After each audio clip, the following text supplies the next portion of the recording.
Christmas December 25థేనా? క్రీస్తు పుట్టుక కోసం మనం బైబిల్లో ఎంతో స్పష్టంగా చూడగలం, కానీ ఆయన పుట్టిన డేట్ని మాత్రం చూడలేం.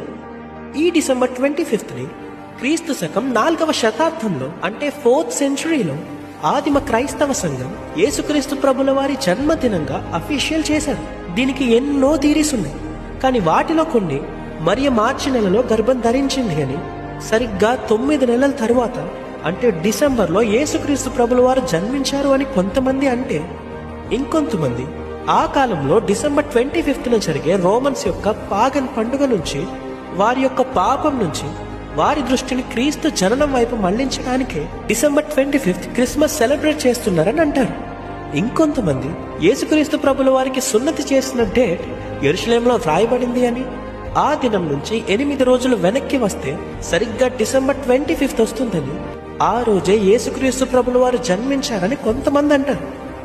బట్ రిమెంబర్, ఏ రోజో తెలీదు, కానీ పుట్టింది మాత్రం నీ కోసమే.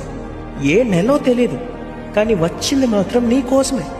ఏ టైమో తెలీదు, కానీ మరణించింది మాత్రం నీ కోసమే. డేట్ తెలుసుకోపోయినా పర్లేదు, కానీ ఈ సత్యం మాత్రం తెలుసుకో. ఆలోచించు. షలోమ్.